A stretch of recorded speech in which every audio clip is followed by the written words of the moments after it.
Tigers take 2 out of 3 from Omaha. I've got 3 takeaways you've got to hear. It's next. Locked on LSU, your team every day.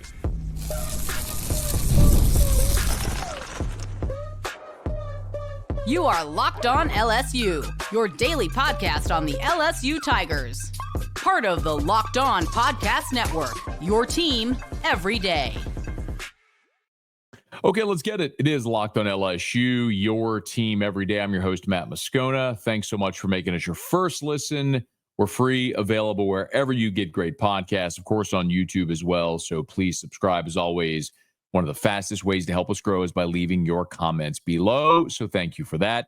Today's episode is brought to you by FanDuel. Right now, new FanDuel customers can get $150 in bonus bets if your first $5 bet wins. Kim Mulkey wins number 750. Some context on what I think is the greatest women's basketball coach of all time. I'll explain a little bit later. Tigers are back on the diamond on Monday to take on Nicholls. We'll give you a thumbnail preview of that game. But let us begin out at the box this weekend, where the LSU baseball Tigers took 2 out of 3 from Omaha, somewhere in middle America. Sorry, my apologies to the Counting Crows, but I do love the song.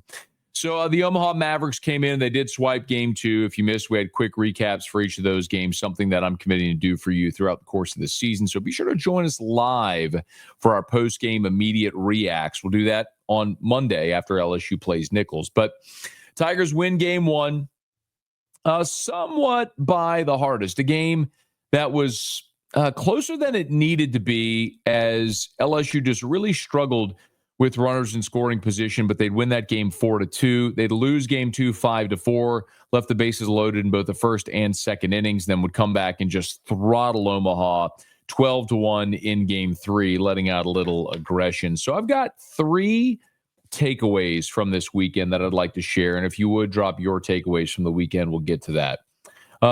It's hard to start anywhere other than the first loss of the season.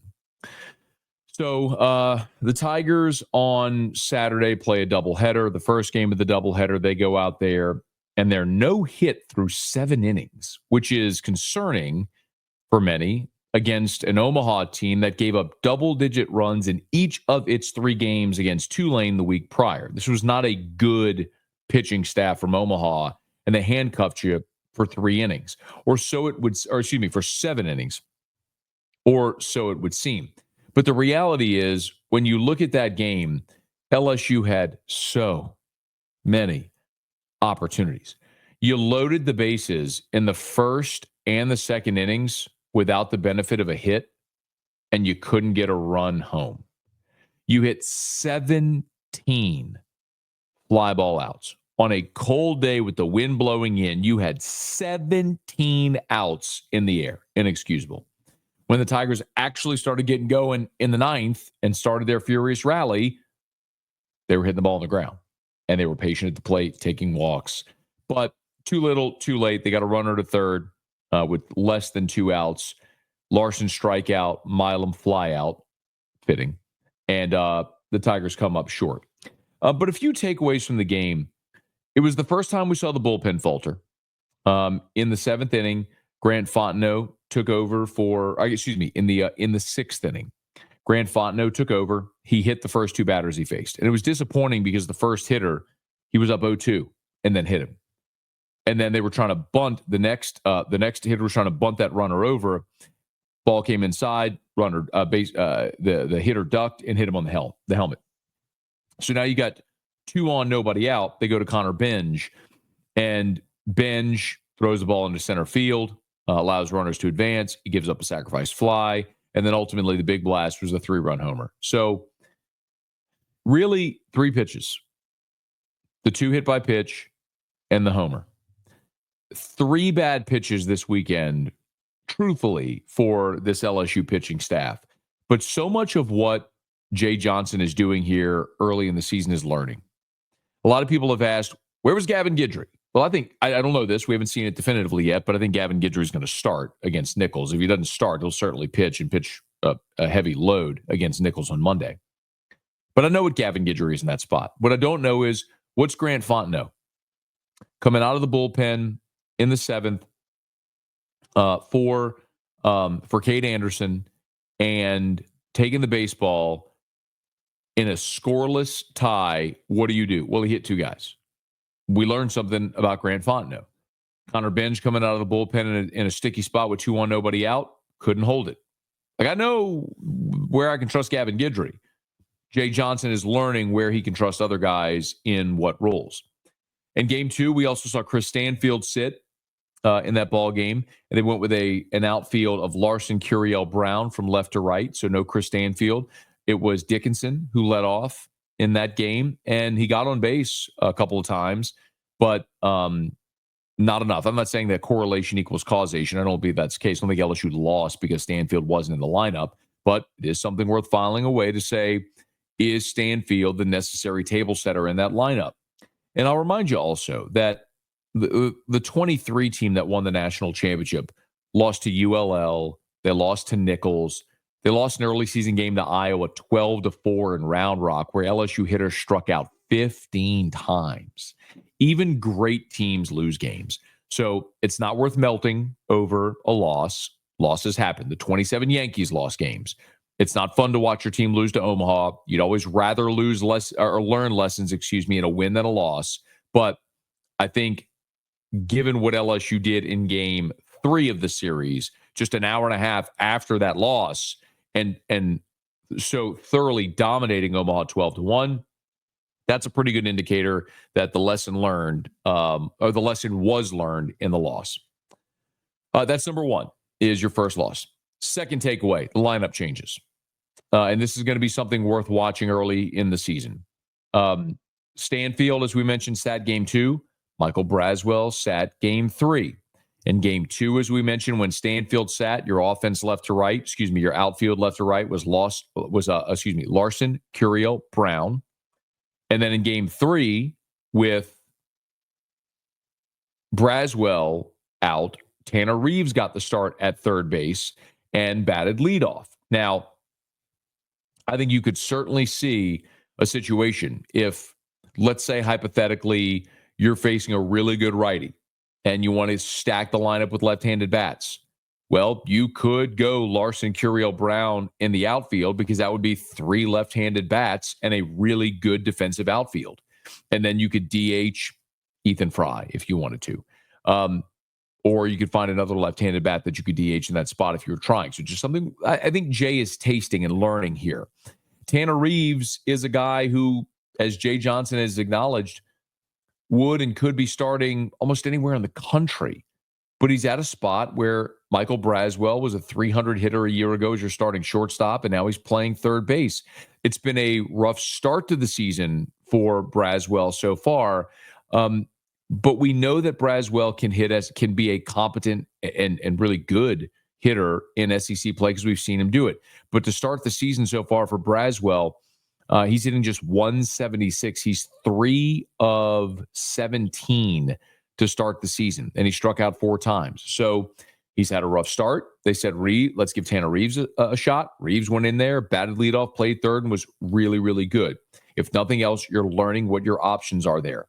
And then I would also look at the catcher spot. And I think it's pretty clear that Luis Hernandez, right now anyway, has a little bit of a leg up on Cade Arambidi. Hernandez had 3 doubles over the weekend. He's got 4 hits on the season, and 3 of the 4 are doubles. The first hit, or when LSU finally broke through in game 2 when they lost, was a double by Hernandez. The first run scored in game 3 was on a double by Hernandez. So Hernandez is hitting 333 right now to start the season. Arambidi just 250. He's 2 out of 8 on the season. So Hernandez is a guy that hit 23 bombs a year ago, and I don't know that power is going to follow if you're having him catch every day. He was just DHing primarily at Indiana State. And, of course, you're facing better pitching this year as well. So better pitching and asking him to play in the field. I don't know that you're going to see the power numbers like you had a year ago, but he's a capable and veteran college hitter. He did throw out a runner attempting to steal in game 3 at second base, which was encouraging to see. Still think it's very clear that Cade Arambidi has the higher ceiling of your catchers. But right now, a guy like Luis Hernandez, who has so much college experience, it's hard to look beyond that right now as you are as you're struggling a little bit right there behind the plate. Hernandez has caught. He has played. He's played first. He's DH'd. This is a guy who, in his career, has 591 career at bats. So he's got 600 career collegiate at bats. He's a way more experienced player. Jay, I think, is going to go with the experienced player until the young guy proves he's a better option at this point. So, first loss of the season, lineup changes worth mentioning. There's one more takeaway I want to get to, and we'll do it when we come back. Locked on LSU, your team every day. Today's episode is brought to you by Prize Picks. March basketball is here, and there's no better way to get in on the action than with Prize Picks, the best place for daily fantasy sports. With Prize Picks, you pick more or less on at least 2 player projections, and if you're right, you can win up to 1,000 times your cash. It's fast, easy, and keeps every game exciting. This week, maybe you're looking at the NBA. How about Jason Tatum for more than 29 points? It is so easy to make your picks. You can do it in literally less than 60 seconds. The interface is so easy to use. They have a picture of the player, their name. You just have more or less. It's that easy. And when you win, money hits your account in as little as 15 minutes. There's no waiting around. How about this? How about Taco Tuesday deals? Prize Picks even offers weekly promos like Taco Tuesday, where you get discounted player projections for even more value. So download the app today. Use the code LOCKEDONCollege to get $50 instantly after you play your first $5 lineup. That's code LOCKEDONCollege for $50 instantly after you play your first $5 lineup. Prize Picks, run your game. My third takeaway from LSU's series win over Nebraska Omaha was LSU's arms are still awesome. A week ago, they played Purdue Fort Wayne, and that was a dramatically overmatched team, and LSU overwhelmed Purdue Fort Wayne. 8 guys throwing 95 or higher. With the colder temperatures, the velo was down kind of across the board for everybody this weekend, but LSU's arms still were so mightily impressive. Outside, really, of 3 pitches. The 2 hit by pitch and the homer in the 7th of game 2. LSU was awesome. Keep in mind that in all 3 games, Omaha scored in 1 inning of each game, meaning 8 innings of game 1, LSU pitching threw up a 0. 8 innings of game 2, LSU pitching threw up a 0. 8 innings of game 3, LSU pitching threw up a 0. LSU's pitching has been awesome. Your starters have been effective, if not efficient, all the time. But we saw Cade Anderson, who cruised through 5 innings. The velo started to dip a little bit in the 6th, and he kind of wobbled a bit there. That's something worth keeping an eye on. Is it a stamina thing that as Cade continues on throughout the season, he'll build that stamina and be able to go deeper into ball games? We'll see. Or maybe he hits a wall after 5 innings. And if that's the case, great. Not great, but LSU has a great answer and a great option, which is a whole bunch of dudes that throw 95 to 98 coming out of the bullpen. So just hand the ball to the next one of your, as Jay Johnson calls them, 1-inning assassins and get to the finish line. Anthony Ianson walked the first batter he faced on Saturday and then was overwhelming for the rest of his outing, which was really great to see. He, after that opening walk, he retired 12 of 14 hitters he faced from the 3rd through the 6th inning, and no Omaha player reached third base against Ianson. So he has been really good. It's interesting because he's not overpowering in the way he dominates, but hitters just can't quite seem to figure him out because he can get called strikes with 4 different pitches. He works both sides of the plate, all over the zone, and he'll get weak contact and swings and misses, even though he's not up there throwing 98 like Chase Shores. So Ianson, another really good outing. And then Chase Shores was awesome. I mean, we saw the pitch count go from 67 to 84. Nice to see him extend. 6 strikeouts on the day, and he was really good. Sitting 95, 96. He touched 98 a couple of times. Again, we mentioned the cold weather, but it was so nice to see each of the 3 starters extend and continue to perform. I know, as we mentioned, there's a lot of people who keep asking about Gavin Guidry, but we're asking the wrong question at this point because we know what Gavin Guidry is. I'll keep repeating that. And I don't know if you're an everydayer, you've heard me say that, but we know what Gavin Guidry is. From Gavin Guidry, from the day he stepped foot on campus, he's been an impact guy for this team and was on the bump in Omaha getting the final out. I mean, we know what Gavin Guidry is. We're learning Kason Evans, for example. Kason Evans has thrown 4 innings for LSU this year. He has recorded 9 strikeouts. 9 strikeouts. 9 of the 12 outs that he has recorded have been via the strikeout. He has been absolutely awesome. We saw Maverick Rizzi again for the second time. He allowed a bloop single in the 7th and then got 3 straight outs after that. I mean, we're starting to see these guys. How about Cooper Williams? When you saw Fontenot and Benj wobble in the 7th, Cooper Williams came out and was perfect in the 8th and the 9th on Saturday to limit the damage and allow LSU the opportunity to get back in it. So really impressive to see how this thing has gone for this pitching staff, and especially like the starters have been effective. Your bullpen, especially those young guys, have been awesome. Zach Cohen was dominant in Game 3 coming out of the bullpen as well. I mean, you have an embarrassment of riches right now on this pitching staff. It was evident again this weekend. So a lot of you have asked about Gavin Guidry. Let's turn the page from our 3 takeaways this weekend to what's next. So this is an interesting week for LSU. It's very rare that you're going to see this, but they play a Monday game. Then they'll travel on Tuesday. Wednesday, they'll play Dallas Baptist at Globe Life in Arlington. That's the home of the Rangers. And then they'll head up to Frisco and play 3 games this weekend, Friday, Saturday, Sunday, against Kansas State, Nebraska, and Sam Houston. My guess is, again, I want to reiterate, and I've said this often, but this is a guess. I don't know what they're going to do. This is my guess. My guess is they're going to hold Connor Ware and let Ware start on Wednesday against Dallas Baptist. Give him the bigger test because in a big league ballpark, because quite honestly, if any of your starters wobble, it feels like the next guy up is going to be Connor Ware. So here's an opportunity, at least that's where the coaches are in their minds. So here's the opportunity to say, okay, good opponent in Dallas Baptist, big league ballpark, on the road. Here you go, JUCO lefty. How do you handle this? See. And then you can keep learning more about your team. We've never seen Gavin Guidry in a spot like this. And he could very well be a starter, but if you need him to go and be a back of the bullpen guy, we know he can be that. So my guess is, and again, we've got the game notes for the LSU game against Nicholls on Monday, and they do not name a starting pitcher. But my guess is that we're going to see Gavin Guidry start this ballgame.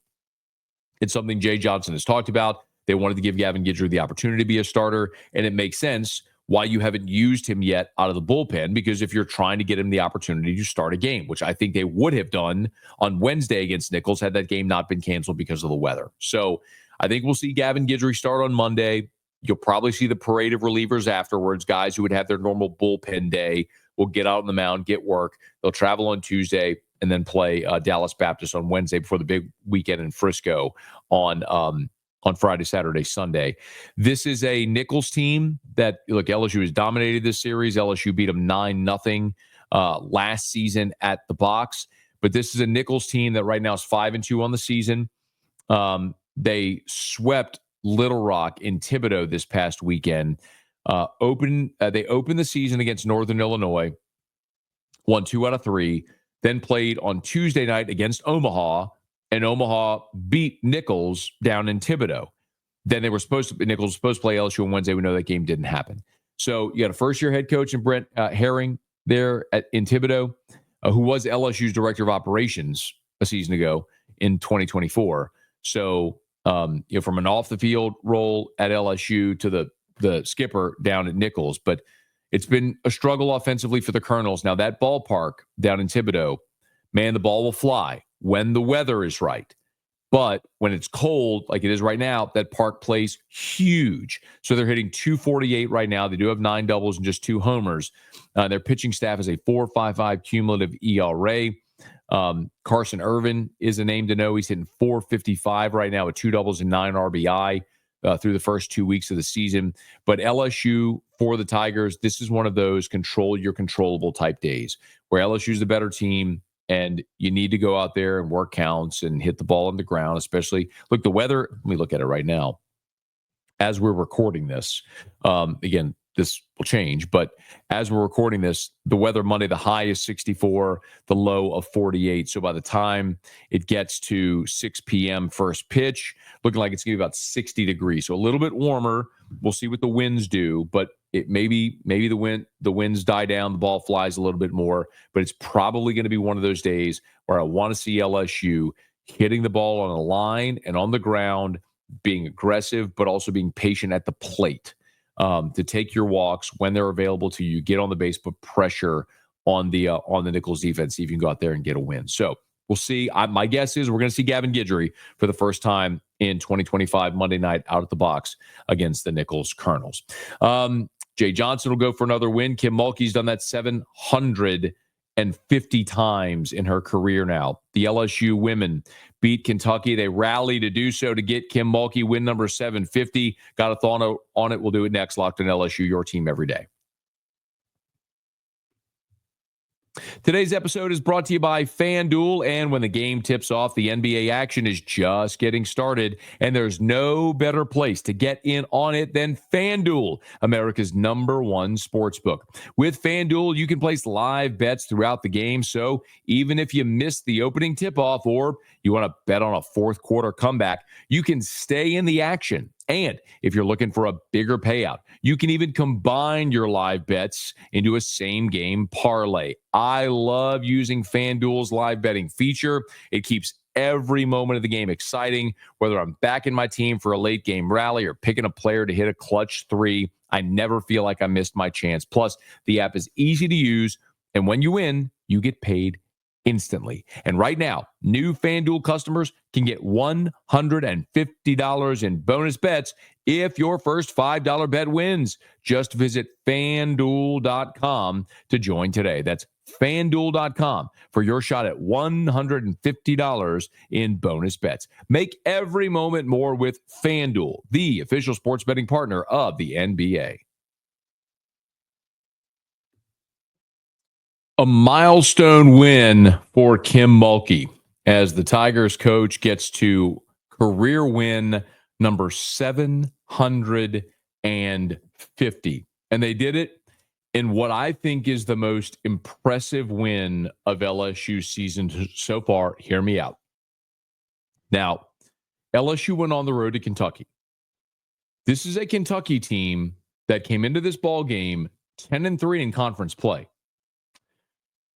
21-4 overall, ranked number 14 in the country. So this is a good Kentucky team with NCAA tournament aspirations. They're going to be a high seed, a team that can make a run. LSU goes on the road and plays with their food. Finds themselves down 16 in the first half, down 12 at halftime. The halftime score was 38-26. 38-26 was the halftime score. LSU got outscored in the second quarter, 24-14. You go to the locker room down 12, and you better believe Kim Mulkey gave this team the behind chewing of a lifetime. And what did they do? They come out to start the second half and immediately crank up the defensive intensity. Tigers get 2 buckets. They get 2 turnovers on the defensive end. And just like that, LSU outscores Kentucky 23-6 in the third quarter. They allowed Kentucky 6 points in the third quarter. Michaela Williams scored 15 of her 24 points in the second half. LSU in the second half dominated the physicality of this ball game. It was so impressive to see. After giving up 11 offensive rebounds in the first half of the game, LSU flipped it, got 10 offensive rebounds in the second half. Kentucky went just 8 of 28 shooting with 9 turnovers. LSU out-rebounded Kentucky in the second half 27-16. The bottom line is they played with their food in the first half. They go to the locker room. Kim Mulkey chews their behind. Immediately, they crank up the defensive efficiency, and LSU gets out of there with a 65-58 win. You were losing by 12 at halftime. You were down by 16 in the first half, and you end up winning on the road against the number 14 team in the country by 7 in a game where you were trailing by 16. That's the kind of game that is a statement game. You never want it to happen.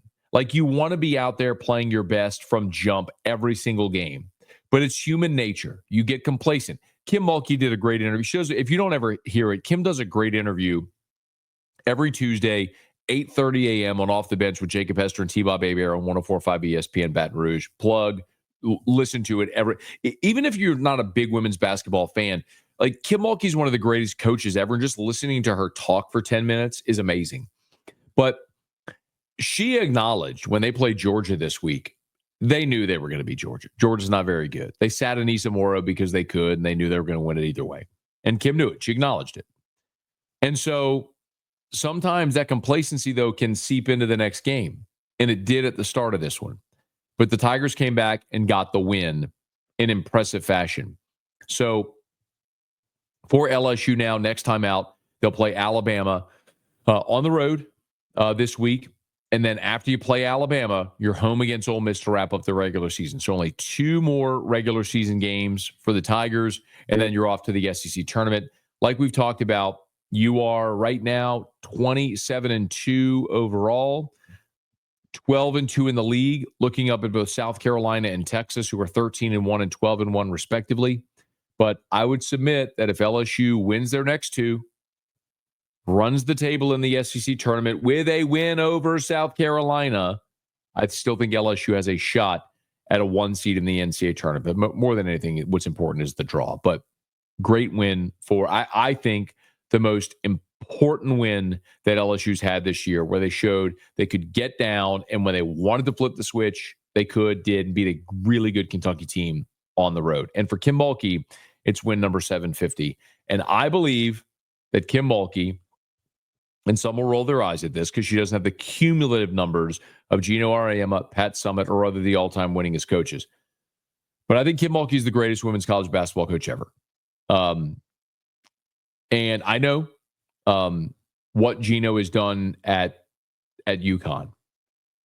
And it's massively impressive. And that's probably the right answer. He's won 88% of his games. But Gino Auriemma has 1,239 wins. He's been at UConn since 1985. Kim Mulkey has only been a head coach since the year 2000. Gino Auriemma has been a head coach for 15 more years than Kim Mulkey. So the fact that in 15 more years as a head coach, Kim Mulkey is 400 games behind Gino Auriemma, it's impressive where she is. Tara Vanderveer, who's second on the all-time wins list, started her coaching career in 1978. Pat Summitt, who's third, was coached from 74 to 2012.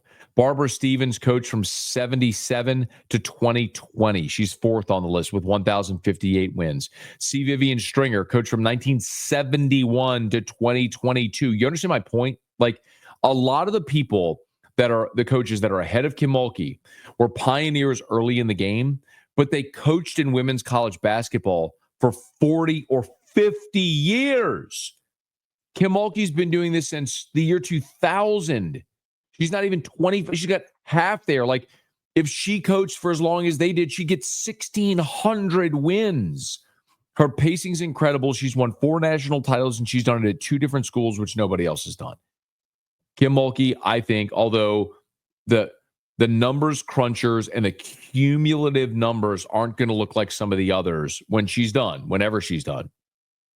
But to have won championships at 2 different programs at the clip she has, inheriting 2 different programs that were nothing when she inherited them and made them into powers, yeah. She's incredible. So congrats, Kim Mulkey, on career win number 750. And here's to many, many more to come. Okay, that'll do it for us here on today's episode of Locked on LSU. Thanks for making us your first listen every single day. Now for your second listen, how about you go check out Locked on College Basketball? You can check that out wherever you get podcasts with Isaac Shade and Andy Patton. Don't wait for March. Be the most informed college basketball fan now. Find Locked on College Basketball on YouTube or wherever you listen to podcasts. And if you are listening to us on podcast, thank you so much. Please subscribe on your favorite podcast app. Rate us, leave a review. If you're on YouTube, smash that like button, subscribe to the channel, hit the bell so you're notified whenever we post a new video. And as always, one of the fastest ways to help us grow by leaving your comments below. So thank you for that. Until next time, it is Locked on LSU, your team every day.